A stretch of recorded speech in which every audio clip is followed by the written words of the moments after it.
All right. Welcome to the Feels Like a webinar on AI powered reporting. We're going to take just a couple moments and allow attendees to trickle in for a moment here. Meanwhile, Nitin, do you have any good jokes that we can tell while we wait for people to join up, or no good jokes? No good Angel, jokes. are Yeah. there any good UX jokes? I should have asked ChatGPT beforehand for some good UX jokes. Yeah, Yeah, let I me have I try. have one UX joke, which is, I have a joke, but I want to test it before Let, before let's. telling you. No, I'll That's test it on actually a good five one. users. Yeah. That's a good one. Thank y'all for trickling in as you join up. We're gonna give it till about 2 or 3 minutes after the hour, and then get started, and then you won't be subjected to uh, terrible jokes from myself, Angela, or Nitin. Yeah. Yeah.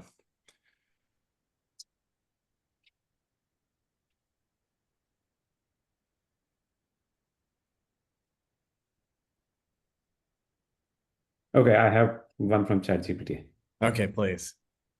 How many UX researchers does it take to change a light bulb? It's a great question. Yeah. What? How many? The answer is none. They'll just observe users struggling with in the dark, write a 30-page report, and gently recommend a brighter solution in the next sprint. Okay. Very relevant as well for us. There we go. Yeah. There we go. That was a pretty good Chat GPT joke. Yeah. Yeah. All right. So I think we're 2 minutes in, and I think we have a quorum. So we're going to go ahead and get started. It's my pleasure to introduce Nitin Matayali and Anshul Divakar, who are going to walk us through AI-powered reporting, essentially taking all this UX research we conduct, all these important things, and actually how to turn that into actionable insights, turn it into a story that actually shapes the business and does it very, very quickly. So processes that used to take hours, if not days or weeks, can be done in minutes now. And fortunately for me, I'm the least important person on this call today because I'm going to hand it over to Nin and to Anshul to drive a lot of the presentation. And the exciting thing is that we have just a handful of slides, and so we're going to go into like actual live demos and things like that too. So we'll jump straight into it. Nitin, you want to take it away? Yeah. Thanks, Rick. And hey, everyone. This is Nitin Matiali. I look after product marketing here at Fuel Cycle. And in today's presentation, we are again, it's a very short presentation. I'll just set the context on our session, and the goal is to show how reporting and UX research is changing and what context that we have in 2025. So starting with, yeah, so we have done the introduction, so we'll just set the context. So just to start off with, how we see user research in 2025, it is more important than ever, right? So although there are debates around the relevance of user research, but we believe that product management in itself and product development in itself is going through a dramatic shift in 2025. With AI, there are these tools that allow you to code things from prompts, right? In 2022, they were just basic templates. In 2025, many people are building production grade apps out of simple prompts. So where does this fit in, right? So we believe that product build time is radically collapsing, and with that, what to build becomes the new bottleneck, right? So if you can build anything, what is that you are going to build as an organization is the most important question. And who helps with that? It is UX researchers, user researchers, and insight leaders who identify the challenges that a user is facing, and then convert them into the solutions and opportunities to be built up. Right. So we believe that as building products becomes trivial, what to build becomes extremely valuable. So with that, uh, what we also see is reporting tools themselves have not changed much. We have AI reporting tools, but we see what is out there in the market, that the reporting is not very relevant and actionable. And we saw that joke that 30-page report and nobody has seen it. So actionability of those reports matters a lot. Speed of those reporting tools matters a lot. And we also need to get into a mode where stakeholders, different stakeholders, different use cases can see different actions that are relevant for them. So more customizable type of reports. But today's reporting tools don't do that. And we believe that that's what we should be building, and that is what we are building, and we'll show the demo in a while. But these are the three principles of reporting that we have at Fuel Cycle for UX research reports. They must be personalized. They should reflect your product, your competition, your market. It should be tailored to the specific workflows that you are used to using. They should be fast. That goes without saying. Building products is fast, so user research has to be fast as well, and they have to be adaptive, right? So UX research reporting tools should create different views for same data. They should be able to create roadmaps. They should be able to create customer journey mapping. So very adaptive to what the needs are for user researchers. And with that, And yes, can yeah, I, if I might, don't mind if I interject here, is I think one of sure. the big principles that we've always talked about, like a Fuel Cycle, ever since I think probably one of the first kind of AI product strategy memos, we actually wrote, was this concept of enterprise personalized AI, where what AI allows us to do is to actually not just, think about most like reporting templates. You hit on this so well, is that most reporting templates are very static. They're tailored. You get a report, but it may not apply to an executive, or it may not apply to an analyst. And it may be about a completely different business. But this whole concept, which we call enterprise personalized AI, means that all the reporting, even some of the research design and things like that, it's all tailored back to the brand based on who the user is, who the brand is, right? Just because two retailers both operate in a retail space doesn't necessarily mean that they have the same strategy. And AI allows us to adapt, every report to that brand, at scale. And that's really the type of leverage we start to get with the things that we're doing today. So thanks for letting me interrupt. Yeah, no, super relevant. Great. So yeah, so with this, I'll not take more time. So we'll talk about dynamic reporting, and Anshul will take you through some of the very cool features that we have built out. But yeah, over to you, Anshul. Yeah, thanks, Nitin. So I'll share my screen. Just a second. Sure. So yeah, so I'll cover two things here. So first is the product that we have today, right? Which is in production. You can, if you want to use it, you can use it today. Which where we have solved for the first part of it, which is the speed of analysis. We have kind of reduced it from days to minutes for any qualitative research, whether it's UX research or if it's market research. Whenever we do any kind of video research, we have any type of transcript, we can just condense that, summarize that within few minutes, right? And in matter of hours, you have those kind of reports available.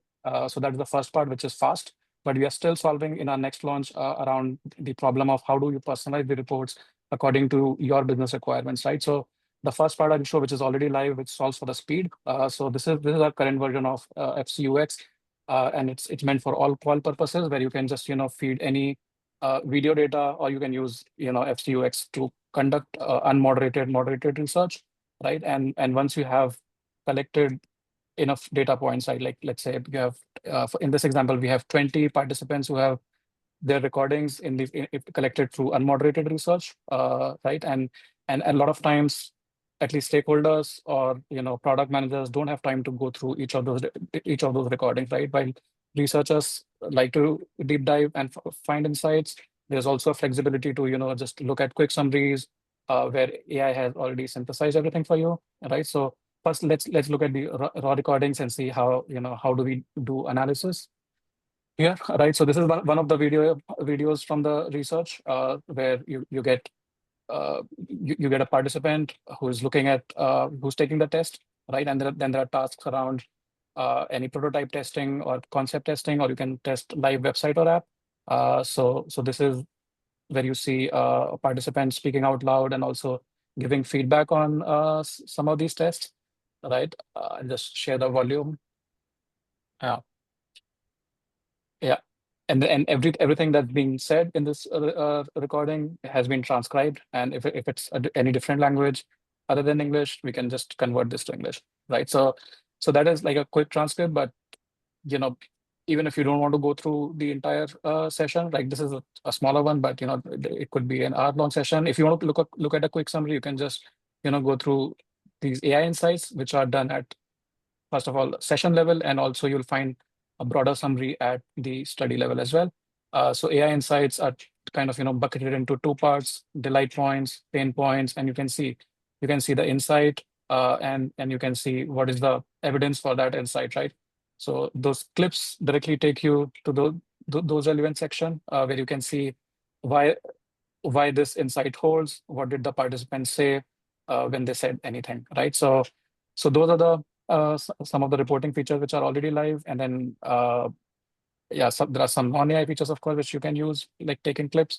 But I want to focus attention more on how AI currently summarizes all these insights, right? For example, on 19 sessions, this is the overall summary. This is the overall summary of what is the top line insight, like what is the most common occurring pattern, and then you can just replay these videos and see why this insight holds, right? I mean, we know that LLMs hallucinate.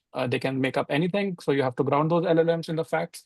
And that is what we have done here, that if you ask AI to only give those insights which are backed by evidence, then it doesn't hallucinate, right? So grounding is important, and that is how we have kind of this is kept in mind while building this product, right? So this solves for the speed, but it doesn't solve for the personalization. Doesn't, like, there's a lot that you can do, right? So that is the next demo that I'm going to show, which is in progress right now, and would love to hear feedback. And if anyone wants to try out the beta of this, we would love to kind of onboard teams to use it and share their feedback, right? So this is the version 2 of this, which will be live, I think, in a month's time, like 3 to 4 weeks. But right now, this is more of a prototype, working prototype.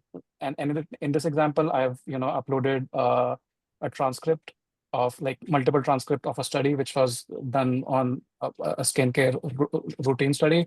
So after it has been uploaded, the report has been generated, like a short report has been generated, which talks about top themes. Then a theme breakdown, like what are people talking about: price sensitivity, perceived value, uh, like people are looking for, let's say, personalization in the type of products that they use, right? So this is like a top line report, but if you want to see a custom report, that is where that is where it becomes more important to have features which can take your inputs and give you the reports according to your business requirements or the questions that you're asking, right? So here you can see templates, or you can also kind of write any of your prompts, the type of report that you're looking for, or the kind of analysis that you want, right? And you can keep switching between these templates and generate a report. So let me take this example: customer satisfaction analysis, which takes all these transcripts, and it will give you a qualitative report which is generated in a few seconds. So let's wait for it.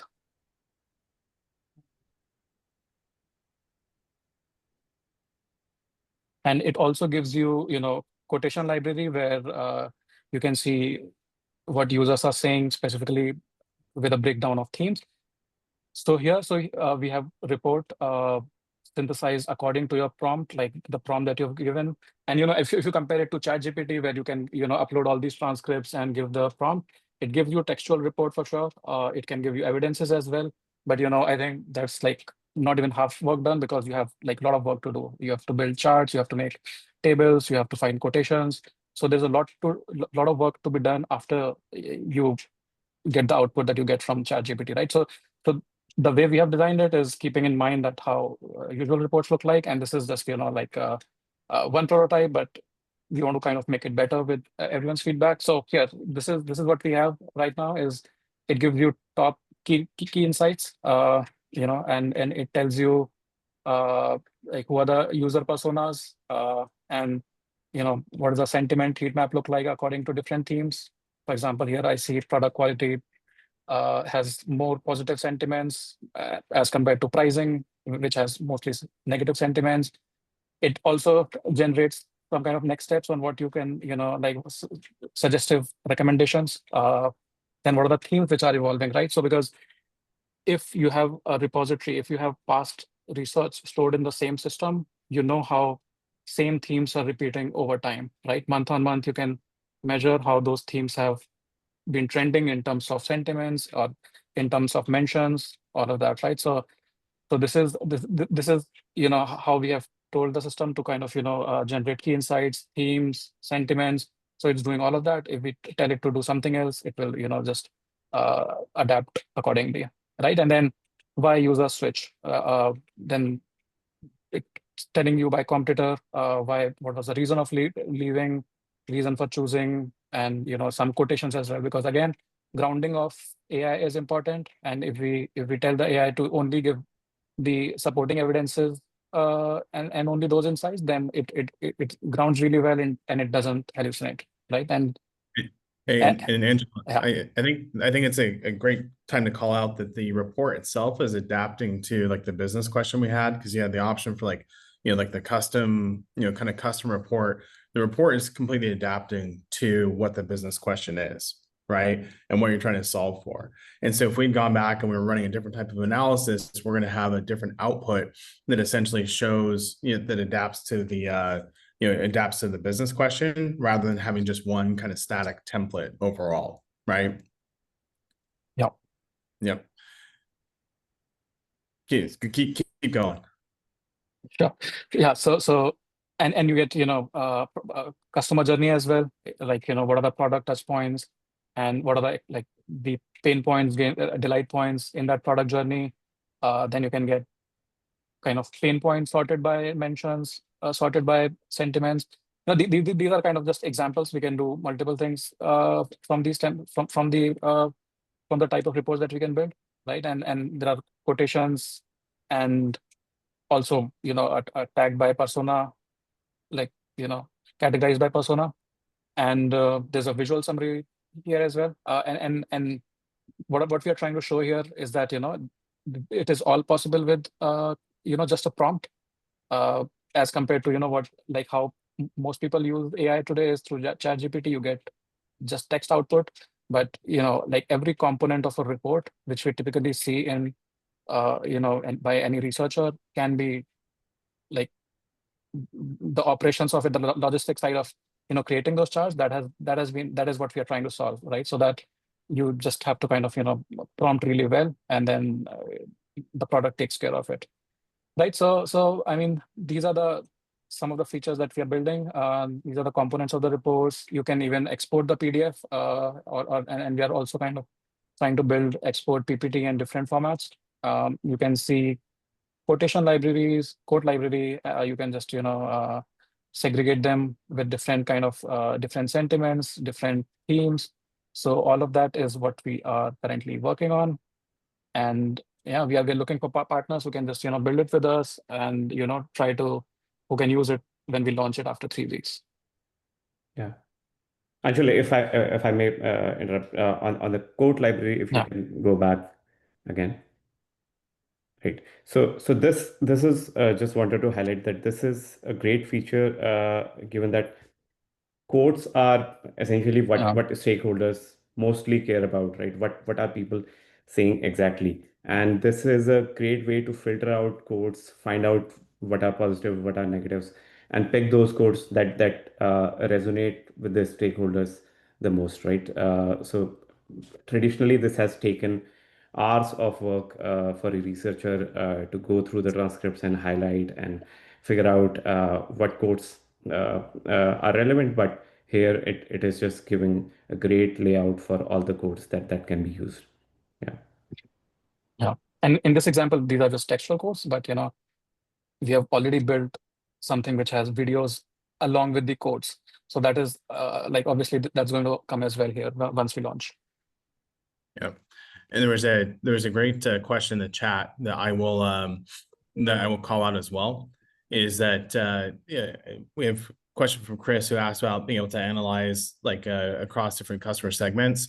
And so we do that with like open ends today. So open ends, discussion boards, any kind of metadata that we have, attached to like a transcript or any of the qualitative data that we're getting, we're able to apply that and to be able to tie that to the report as well. So if you wanted to compare, customer segments, or maybe you have some data from a CRM system that's tied to the interviews or demographics, is that the ability to start comparing, between different audiences is super important, and something that we already support today in our open-end analysis, and we'll come to videos as well. But it's a really great question. And maybe one other question here, Angela, just like going back to like the top or Nitin actually. So when we go back to like the top and think about like you mentioned that UX is like the bottleneck now, like research is the bottleneck and knowing what to build. And I think what we mean by this, maybe you can kind of go in a little more detail here. What we mean by this is that like there's going to be a lot more software built in the world, right? It's actually faster and easier to build software. And the question is really how do you start to adapt and to know what to build rather than just like building it? Because the cost of building is dropping dramatically. Now the question is what to do. Do you mind just kind of expanding on that a little bit more? Yeah. So again, traditionally, the product development cycles have been months long, right? And the first wave of user testing tooling was primarily around getting feedbacks as early as possible, maybe at the Figma design level. So the process was that you create Figma designs. Once you are okay with those, you hand it over to the development teams, and the development teams that take few months to build those out. Depending upon the complexity of features, it might take from weeks to months. But in any ways, these were quarter-long cycles from ideation to the final rollout of features. Right now, those same cycles and product development cycles have shrunk down to weeks, right? And even in very large organizations, complex organizations, PMs, for example, their workflow, how it is changing is rather than building out simple wireframes that were handwritten, now they are building out high fidelity product prototypes that end user can actually see and use, right? So that is changing at the product managers level.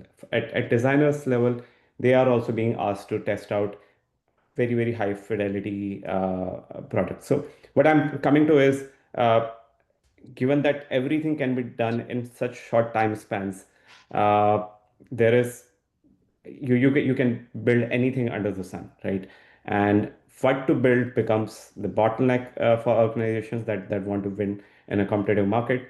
So with user research, you are uncovering those needs and identifying those pain points that are truly valuable for the user. So whether we are doing it on Figma designs or prototypes, but the need for UX research or user research is going to explode in our view.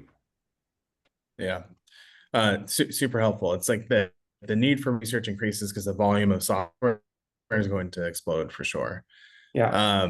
Maybe another question we got submitted here is that I think we gave that the example like the beauty study here, but the question would be, can you run other types of qual studies like the just for digital product testing? So can you do like video surveys like for maybe for retail brand or something like that that's not specific to UX? Yeah, The answer. definitely. I mean, Yeah. Yeah, you can answer Go first. ahead. Yeah, No, so go ahead, any type Angel. of any type of study which can be done which requires video or audio as a modality, those studies can be done, right? And so like what do you collect through these studies is video, audio, as well as screen share. So any concept testing, ad testing can also be done, and these are different modalities. You can choose one over the other. We can just say, hey, I just want to kind of do an audio based study, and it could be anything, right? I mean, this is just a platform. The use cases can be any use case which requires these features, right? Yeah. Yeah. Yeah. A- So And even like oh, go ahead.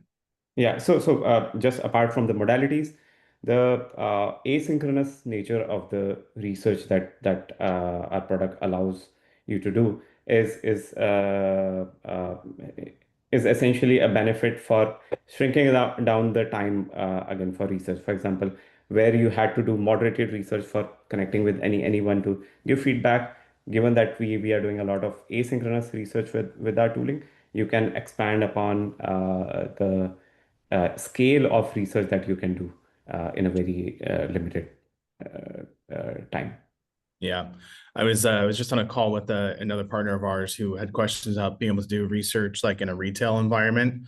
And so Yeah, like, even something like being able to put a QR code at the front of the store, have people navigate and record their experience, all of those things are absolutely feasible. So yeah, if you want to conduct, any type of video research that's available in this environment.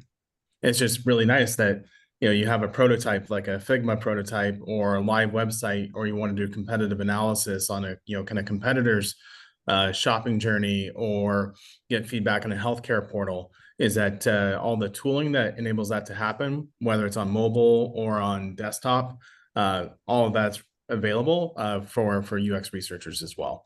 And the advantage here is like that dynamic reporting, the ability to adapt the report the ability to adapt the report to the business question is what becomes really, really important.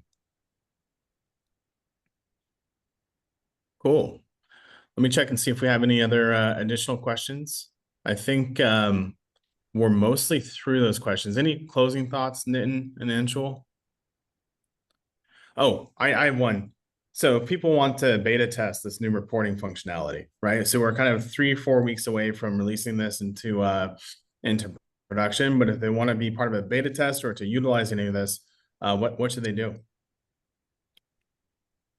sure. Yeah, I think after this webinar, we can send like a form to collect the interest, and if someone's want to try it out, we can just send the next steps over the emails. Awesome. So we'll be in touch. So if you're interested in beta testing, look for the follow-up email, because we'd love to have Yeah, your input as we start to build this out. yeah, Excellent. Well, thank you very much for your time. Thanks everybody for joining in for the past 30 minutes or so. We apologize for our terrible ChatGPT generated UX jokes at the beginning of the presentation. Actually, they weren't that bad. They're pretty yeah, good. yeah, yeah, yeah. I mean, yeah. But definitely appreciate your time today, and hope to be in touch and look for a follow-up email from us in the next day or so. All right. All right, thanks Thanks, everyone. everyone. All right. Good job, guys.